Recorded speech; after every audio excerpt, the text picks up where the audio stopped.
அனைவருக்கும் வணக்கம். ஓம் நமச்சிவாயா. இன்னைக்கு நம்ம பார்க்க போற டாபிக் ராஜ யோகாதிபதி கிரகம் நல்லது செய்யுமா அப்படிங்கிறது தான். ஒரு லக்னத்துக்கு ராஜ யோகாதிபதி யாருன்னா ஒரு கேந்திரத்துக்கும் ஒரு கோணத்துக்கும் அதிபதியா வர்றவங்க தான் ராஜ யோகாதிபதி. அந்த மாதிரி ராஜ யோகாதிபதி தசை எல்லா லக்னக்காரங்களுக்கும் நல்லது தான் செய்யும். எல்லா நபர்களும் அவங்களுடைய ராஜ யோகாதிபதி தசைக்கு தான் எதிர்பார்த்துட்டு இருப்பாங்க. அந்த திசையில் ஒரு நல்ல முன்னேற்றம், வேலையில் முன்னேற்றம், திருமணம், குழந்தை, இந்த மாதிரி சகல விதமான நன்மைகளும் நம்மளுக்கு தருவாங்க அப்படின்னு நினச்சிட்டு இருப்பாங்க. அது எல்லாத்துக்கும் நடந்துருமா அப்படின்னா அது கிடையாதுங்க. அதுக்கு ஒரு உதாரண ஜாதகத்தை நான் இப்போ போட்டு விளக்குறேன். ராஜ யோகாதிபதி கெடுதலும் செய்வார் அப்படிங்கிறதுக்கு இது ஒரு நல்ல உதாரணமான ஜாதகம். இப்போ ஜாதகம் வந்துகிட்டு இருக்கு. ரிஷப லக்னம், 2ஆம் இடத்துல கேது, 4ஆம் இடத்துல சூரியன், சுக்கிரன், குரு, புதன், 5ஆம் இடத்துல செவ்வாய், 8ஆம் இடத்துல ராகு, சந்திரன், 9ஆம் இடத்துல சனியை போட்டிருக்கேன். இந்த ரிஷப லக்னக்காரங்களுக்கு ராஜ யோகாதிபதி சனி 9க்கும் 10க்கும் உடையவர். ஒரு திரிகோணத்துக்கும் ஒரு கேந்திரத்துக்கும் அதிபதியா வரக்கூடியவர். 9, 10 தர்ம கர்மாதிபதியாகவும் வரக்கூடியவர். 9ஆம் வீட்டிலேயே உட்காந்துருக்காரு. அப்ப நல்ல பலன்களை தானே செய்யணும் அப்படின்னு கேட்டா கண்டிப்பா செய்ய மாட்டாருங்க. ஏன்னா சனி ஒரு நெகட்டிவ் பிளானட். அவர் எதிர்மறை கிரகம். அவர் யாருக்கும் ஒரு இயற்கை அசுபரா இருக்கிறதுனால யாருக்கும் அவர் நல்லது செய்ய மாட்டார். அவர் பார்க்குற இடம் இருக்கிற இடத்த கெடுக்க தான் செய்வார்.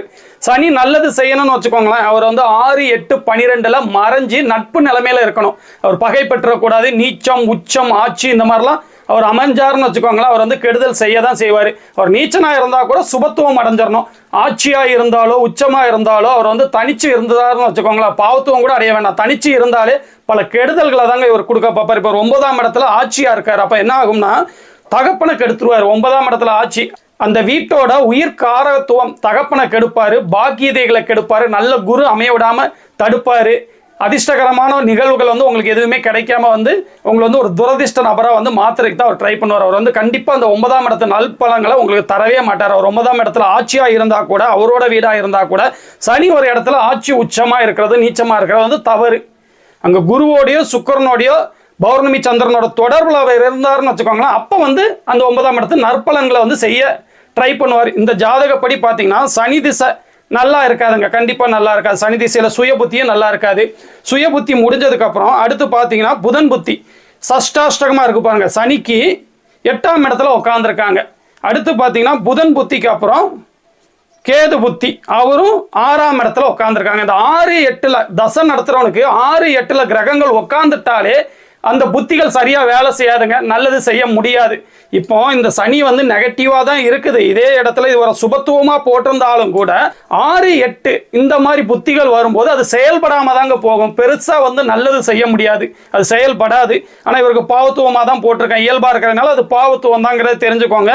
இப்போ அடுத்து கேது புத்தி முடிஞ்சதுக்கப்புறம் சுக்கிரன், அவரு 8ல் உட்காந்துருக்காரு. அடுத்து சூரியன், அவரு 8ல் உட்காந்துருக்காரு. அடுத்து சந்திரன் 12ல் போய் மறைஞ்சிருக்காரு.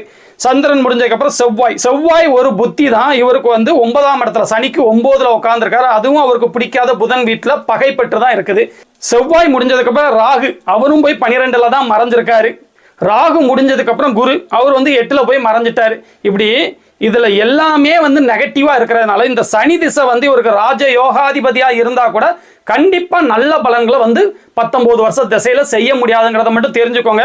இந்த ஜாதகம் கொஞ்சம் இன்ட்ரெஸ்டிங்கா இருந்தது. அதனால இந்த ஜாதகத்தை பத்தி நான் சொல்லலாம்னு நினைச்சேன். இப்போ ரிஷப லக்னக்காரங்கள், அதாவது ஸ்திர லக்னக்காரங்களுக்கு பாதகாதிபதி தான் பாக்கியாதிபதியாகவும் வருவாங்க. 9ஆம் அதிபதி, அதாவது அதிர்ஷ்டத்தை செய்யக்கூடிய யோகாதிபதியாகவும் வருவாங்க. அதே நேரத்தில் அந்த பாதகாதிபதிங்கிறது ஒரு தனி சப்ஜெக்ட். எல்லாத்துக்கும் பாதகங்கள் நிகழ்ந்துறது கிடையாது. பாதகங்கள் செய்யணும்னா அந்த வீட்டில் பாதக ஸ்தானத்தோடய அவங்க தொடர்பு கொண்டு அதிக சுபத்துவமாக இருக்கணும். அப்படி இல்லை அதிக பாவத்துவமாக இருந்தால் மட்டும்தான் பாதகங்கள் நடக்கும். அது லட்சத்தில் ஒரு நபருக்கு தான் நடக்கும். அந்த டாபிக்குள்ளே நான் இப்போ போகலை.